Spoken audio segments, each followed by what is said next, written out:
Praise the lord. దేవుని యొక్క శక్తి కలిగిన నామానికి మహిమ కలుగును గాక.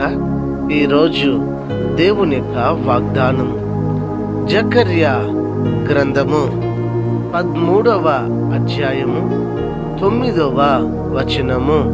ఆ 3వ భాగమును అగ్నిలో నుండి వెండిని తీసి శుద్ధిపరిచినట్లు శుద్ధపరుతును, బంగారమును శోధించినట్లు వారిని శోధింతును. వారు నా నామమును బట్టి మొరపెట్టగా నేను వారి మొరను ఆలకింతును. వీరు నా జనులని చెప్పెదను, యెహోవా మా దేవుడని వారు చెప్పెదరు అని ఇక్కడ రాయబడి ఉంటున్నది.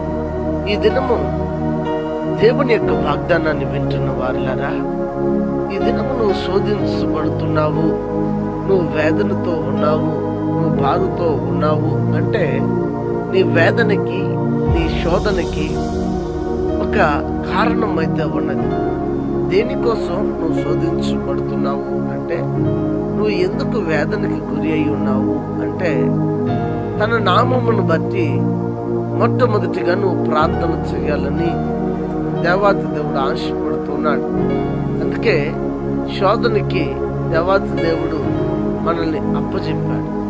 దేనికి శోధనకి అప్పచెప్పాడంటే, వెండిని శుద్ధి చేసినట్లుగా, బంగారాన్ని శుద్ధి చేసినట్లుగా మనలో ఉన్న ప్రతి మలినమును, ప్రతి పాపములను తొలగించి పవిత్రులుగా చేసి దేవాతి దేవుడు మనల్ని దీవించినట్లుగా, మరి శ్రేష్టమైనటువంటి ఒక విలువైనటువంటి పదార్థముగా, పాత్రలుగా మనల్ని చేయుటకు దేవుడు ఆశగొన్నాడు కనుక మనల్ని శోధనకు అప్పచెప్పాడు.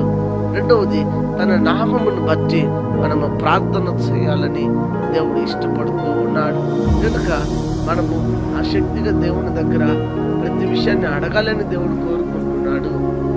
అంత మాత్రమే కాదు, మరి ఆయనే దేవుడని మనము చెప్పాలి, మన నోటి నిండా అని చెప్పి ఆయన ద్వారానే నేను ఇంత పవిత్రుడిగా, ఇంత పవిత్రురాలుగా మార్చబడ్డానని నీవు ఆయన గురించి సాక్ష్యం ఇవ్వాలని దేవుడు ఆశపడుతూ ఉన్నాడు. కనుక మన శోధనను చూసి మీరు ఎవరు కూడా సోలిపోకుండా, మీరు పడుతున్న వేదన చూసి ఎవరు కూడా బాధపడకుండా, దేవుడు నన్ను శోధిస్తున్నాడు దేనికంటే నన్ను శుద్ధ సువర్ణంగా మార్చడానికి అన్న విషయాన్ని గమనించి మీరు ప్రార్థన చేయండి. ఆయన నా దేవుడని ప్రకటించండి.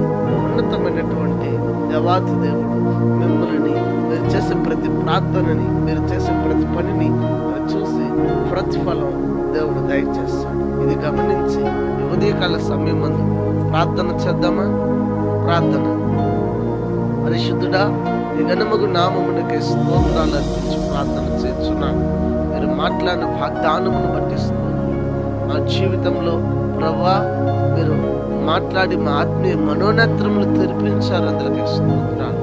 ఈ రోజులు అయ్యా, మరి మేము వేదన పడుకోవచ్చు, అయితే ఈ దినము మేము వేదన పడటం లేదు, నీవు మా ప్రార్థనని ఆలకించుతున్నావని నమ్మచ్చు. కానీ ఎవరైతే ప్రార్థన చేస్తున్నారో దేవా, వారి ప్రార్థన ఆలకించండి. అనారోగ్య చేతులు ఉన్న వారికి ఆరోగ్యం, ఆర్థిక ఇబ్బందులు ఉన్న వారికి విడుదలను, రక్షణ లేని వారికి రక్షణనిచ్చి ప్రతి వారిని కూడా మీ రాకడ కోసం సిద్ధపరచమని, ఘనత, మహిమ, స్తుతి మీరు పొందమని క్రీస్తు పేరిట వేడుకొని నామ తండ్రి, ఆమేన్. God bless you. దేవుడు మిమ్మల్ని దీవించి ఆశీర్వదించును గాక. ఆమేన్.